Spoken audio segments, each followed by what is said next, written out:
Hello, everyone, and welcome to this session, which will be covering next steps for year two students. Thank you so much for joining us for this very exciting UBC Engineering applicant event. Maybe you have already received an offer from UBC. Maybe you're still waiting to hear back on that offer. I would assume you've applied to UBC's engineering and congratulations so far on all your accomplishments up into this point.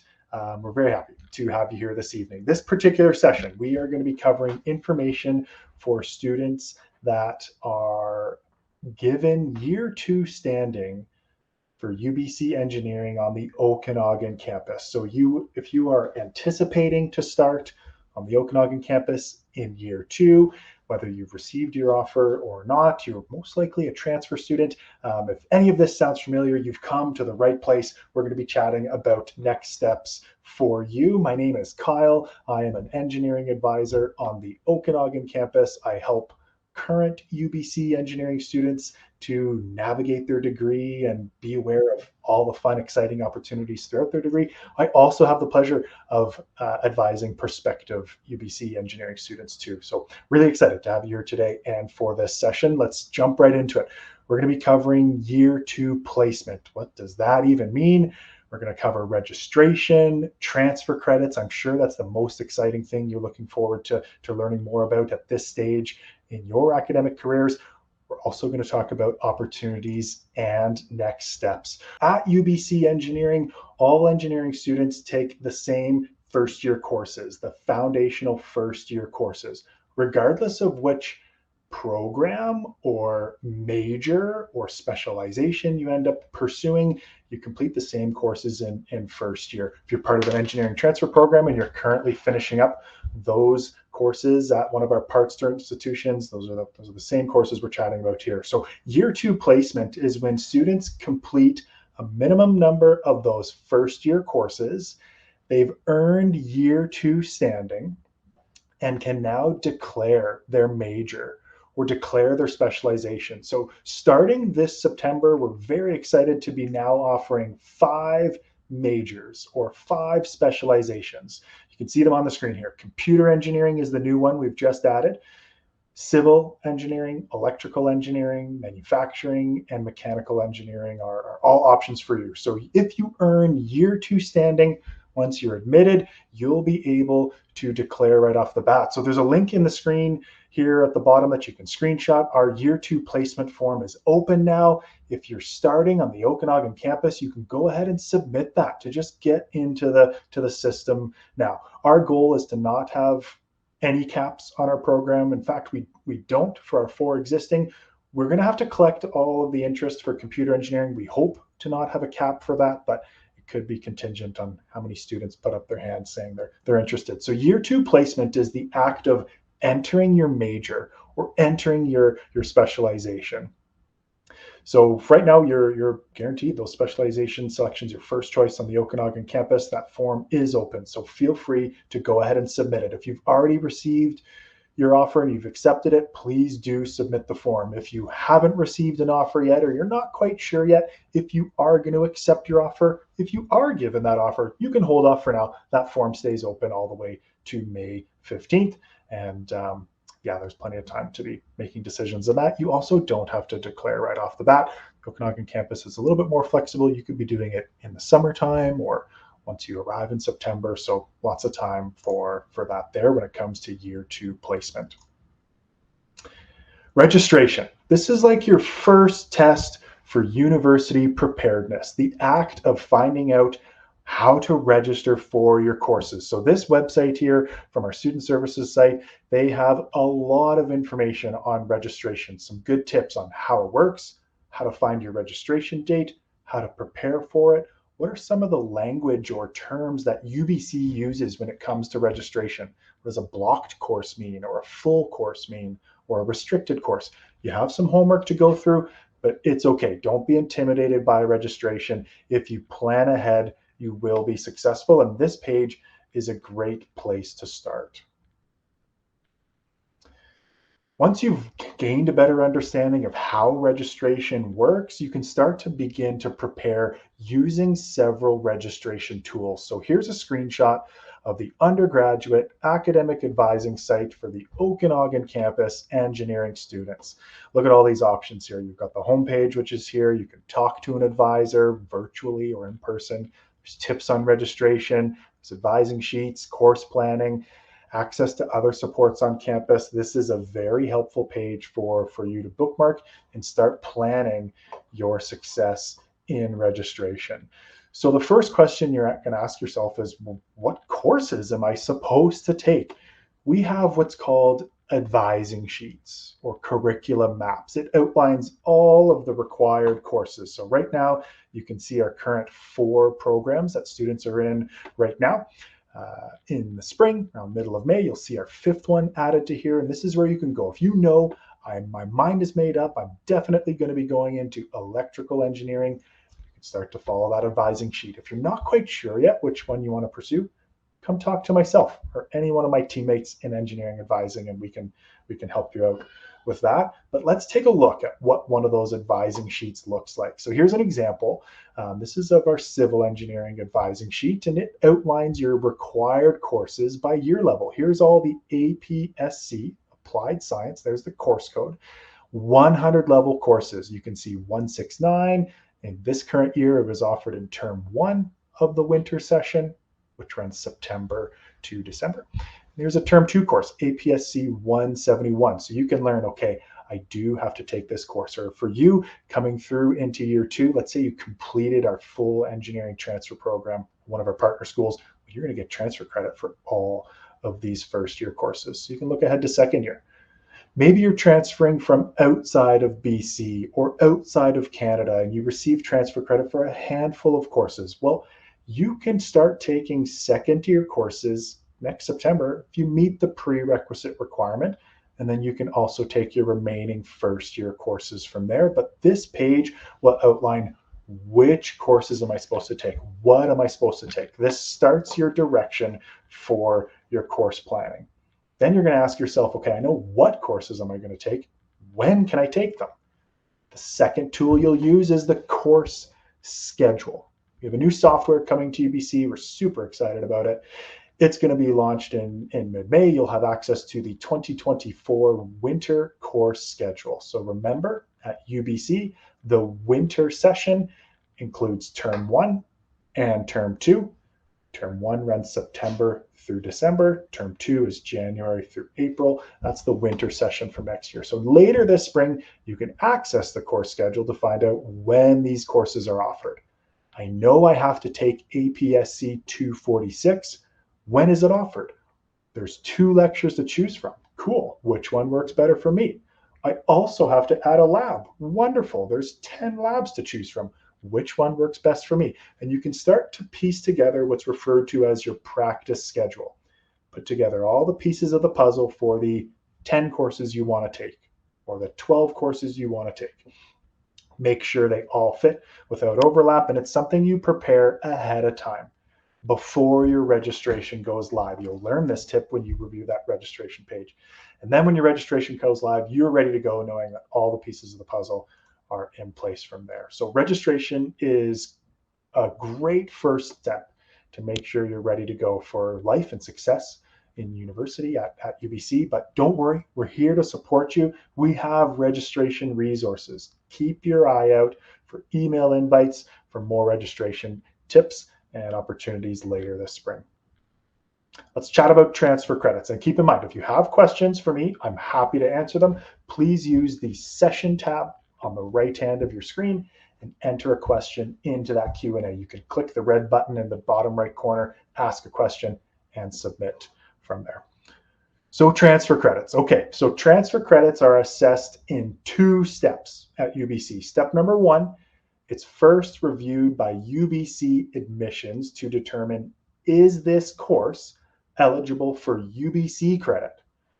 If they do agree, they'll assign you a course code and possibly a number. So here we go in this example here. They may assign you a course code of, say, math, and then a course number of 100, saying the course that you took at your prior institution is equivalent to this exact course, Math 100. Or sometimes you might get general credit. UBC admissions will say, we know that your prior course that you took at your institution, so in this example here, say you took a Math 115 at your prior institution, admissions will say, we know it's worth a math course, but we don't quite have a specific equivalent, so we'll grant you 3 credits worth of math first. That's okay too. After step 1 is completed and you see these transfer credit assessments in your new student account, you can then go to your faculty, which would be us if you're admitted to engineering on the Okanagan campus. And now we can go through step 2. UBC admissions has said you're eligible for the following credits to use towards a UBC degree. And the faculty steps in for step number 2. Of those approved credits, what can be applied specifically to your engineering degree requirements on the Okanagan campus? So for your transfer credits to officially be assessed, those 2 steps are going to take place. That'll take place after you accept your offer to UBC and the process goes through. But lots of times, transfer students, often mature students, they're working, they have things to plan. Maybe you have multiple schools you've applied to, and you're trying to get an assessment. For the Okanagan campus, we can give you a bit of a heads up, an unofficial assessment of your transfer credits. So you can access our Talk to an Advisor page. You can come to virtual drop-in advising, or you can send us an email and say, hey, here's a screenshot of my transcript. What do you think I might be eligible for? And we can give you possibly a heads up saying, you have a good shot at these courses. I'm not so sure about these ones. You can apply for transfer credit later, but we can give you a better understanding unofficially to know what to expect. But keep in mind, if you're completing one of our engineering transfer programs, following all the eligibility requirements, that answer should already be aware to you. It should cover all of your one from there. But there's some stuff on transfer credits, super topical for our transfer students. Another common question we have for incoming transfer students is around the humanities elective. So when we looked at those courses on the advising sheet, year 1, year 2, and year 3 is pretty well pre-prescribed for you. We've determined the correct courses to take to adequately equip you, not adequately, to exceptionally prepare you to be a professional, a successful professional engineer, or whatever you go on to thereafter, if it's graduate studies or beyond. You do get one course to choose from in your undergraduate degree, that is your humanities elective.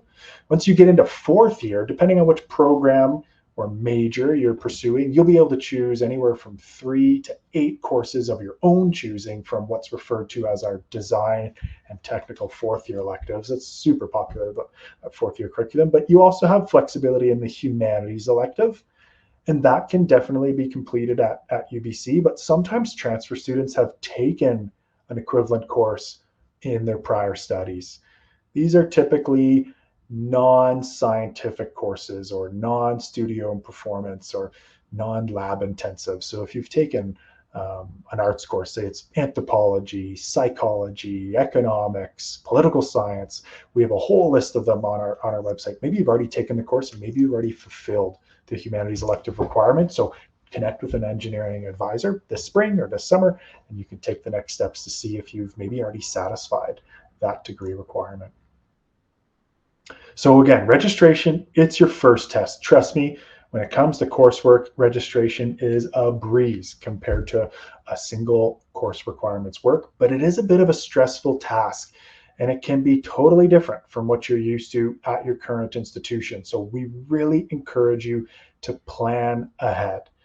Be prepared. Cover all the resources that we just shared here. You are going to be given a recording from this, so you can come back and refer to all these things from here. But plan ahead. Prepare multiple saved schedules. You can have version 1 where my Fridays are off, version 2 where I only have morning courses, or version 3 where I do have evening courses. You can plan them all out, because sometimes you might encounter a full course by the time you register, or sometimes 2 courses overlap and you didn't realize it. You don't want to be realizing that in the moment when registration's live.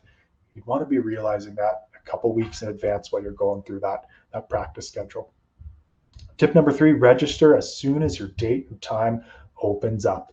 You will know a week in advance the specific time that your registration is going to open up, but you will know as soon as you're admitted and which year level you're assigned, you'll know exactly which day that you are registering. So if you're admitted for year 2, for example, registration opens July 8th and July 10th. Which day you fall on between those and which time you fall on those could depend on the strength of your GPA, perhaps. And so you would know, okay, I'm registering July 8th at 10 a.m. Perfect. That's 10 a.m. Kelowna time or Pacific time.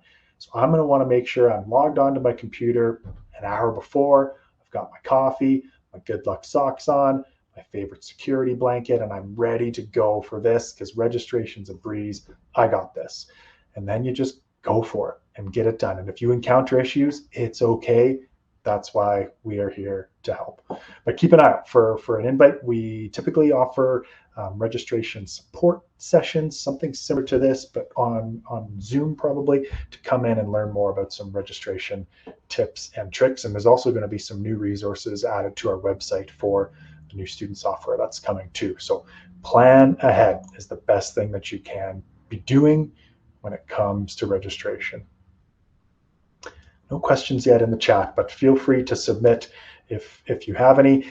There are some excellent ways to get involved throughout your degree. If you want to join a club, join a design team, get involved with research, if you need academic supports or advising, there's so many opportunities. It's just on you to raise your hand and ask, and you'll be flooded with supports and information from there. How do you connect with an engineering advisor? This is a great page to screenshot. You can email us. You can attend our virtual or in-person drop-in advising. Once you have program eligibility, once you've been admitted, you've got that program eligibility, you can book an appointment with us too, virtually or in person. So lots of ways to stay connected with engineering advising. Lots of opportunities to take advantage of throughout your degree. Co-op, super popular. Applying for a minor, that's awesome. Those come later on in your degree once you've posted a UBC GPA. Studying abroad, joining upper year mentorship programs, those are super exciting too. They typically come later. Come chat with an advisor, join a club, get involved with research. You can get involved with that right off the bat and keep an eye out for all that information around campus when you arrive. Here's some important dates to keep in mind for upcoming. Depending on where you fall in from here, you've got some final transcripts that you could be submitting. You have some deadlines to accept your offer by. Keep in mind all of those dates and deadlines. So log into your Applicant Service Center. Make sure you're following all of the prompts from there. Keep an eye out for some invites to some tips and resources. Our student services page, students.ok.ubc.ca, can answer 90% of the questions that you have. New to UBC, you want to know about upcoming orientations, or you want to do UBC 101's Canvas course to prepare. Academic success, student wellness, campus life, you name it, UBC has a support team here and ready to support you. Like we said, you just got to reach out and ask for that help. Here's another great page to screenshot as well. The main page, you.ubc.ca, you're familiar with.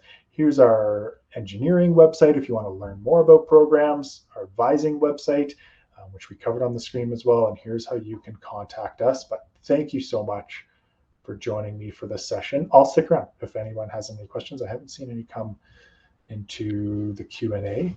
Yeah, congratulations again on all your accomplishments thus far. I hope you enjoy the rest of tonight's event.